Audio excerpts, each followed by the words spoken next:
Kegiatan ekonomi merupakan kegiatan yang dilakukan manusia untuk memperoleh barang dan jasa.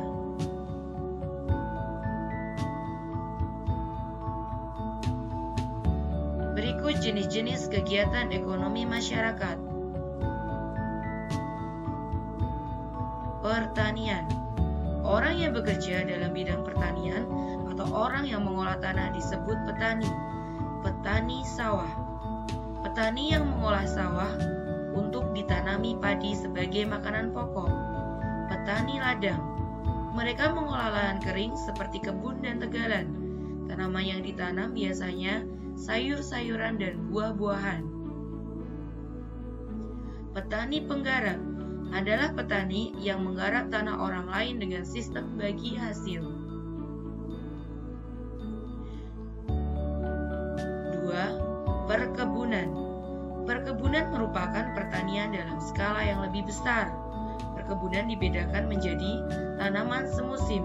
Adalah tanaman yang hanya mampu tumbuh selama semusim, seperti tembakau dan tebu. Tanaman industri tahunan adalah tanaman yang mampu tumbuh lebih dari 2 tahun, seperti coklat, kelapa sawit, dan coklat. Ketiga, peternakan. Peternakan adalah kegiatan usaha dengan cara memelihara hewan dan mengambil hasilnya dengan cara dijual ke konsumen. Jenis-jenis usaha peternakan dibedakan.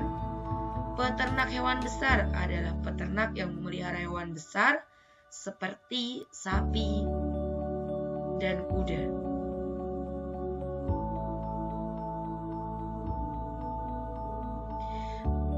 Peternak hewan kecil adalah peternak yang memelihara hewan berukuran kecil seperti domba dan kelinci.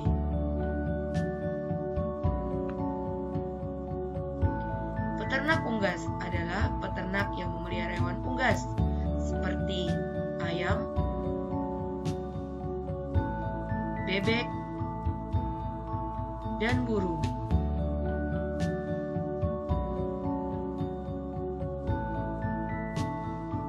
Keempat, kehutanan. Kehutanan adalah suatu kegiatan untuk mengelola dan menggunakan hutan untuk kepentingan manusia. Hutan dapat dimanfaatkan untuk kegiatan ekonomi,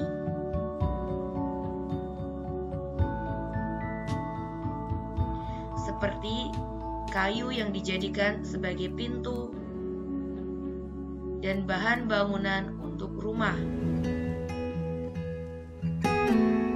Sebagian besar masyarakat Indonesia memiliki usaha yang bergerak di bidang pertanian. Selain pertanian, ada bermacam-macam jenis usaha masyarakat Indonesia. Jenis usaha itu ada yang menghasilkan barang dan ada jenis usaha yang menghasilkan jasa. Berikut beberapa jenis usaha selain pertanian. Yang pertama, perindustrian. Industri adalah kegiatan memproses atau mengolah barang dengan menggunakan sarana dan peralatan, misalnya mesin. Ada industri yang mengolah bahan baku atau mentah menjadi produk olahan. Ada industri yang hanya mengolah bahan mentah menjadi bahan setengah jadi.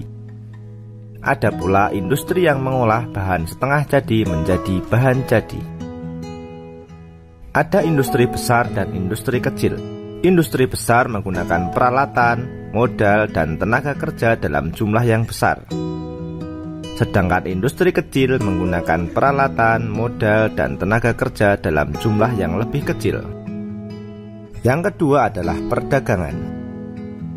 Perdagangan adalah semua hal yang berhubungan dengan kegiatan jual beli.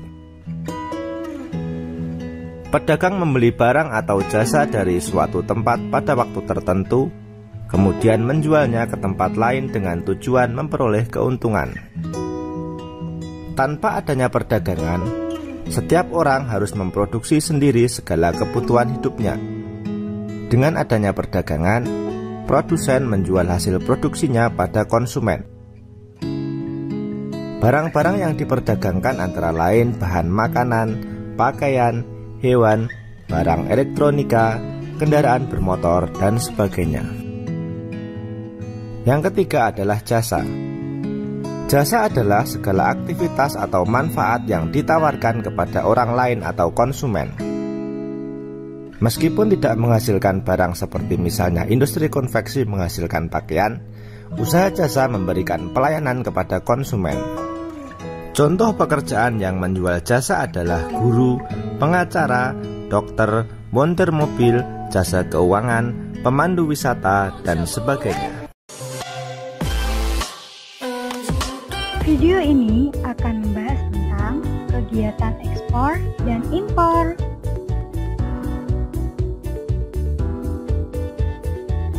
Apa sih kegiatan ekspor itu? Ekspor adalah kegiatan menjual barang atau jasa ke luar negeri. Barang-barang yang diekspor Indonesia terdiri atas dua macam, yaitu minyak bumi dan gas alam atau migas dan non-migas. Apa sih manfaat dari kegiatan ekspor? Manfaat kegiatan ekspor memperluas pasar bagi produk Indonesia, menambah devisa negara, memperluas lapangan kerja. Selanjutnya akan membahas tentang kegiatan impor. Apa sih kegiatan impor itu?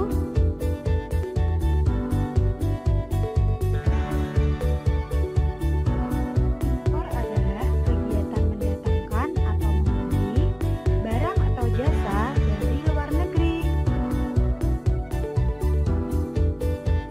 Orang atau lembaga yang melakukan impor disebut importir.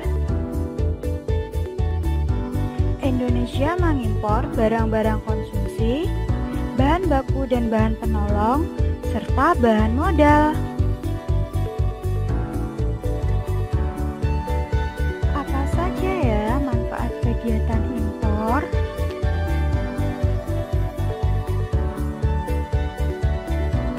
Manfaat kegiatan impor. Yang pertama, memperoleh barang dan jasa yang tidak bisa dihasilkan. Kedua, memperoleh teknologi modern. Ketiga,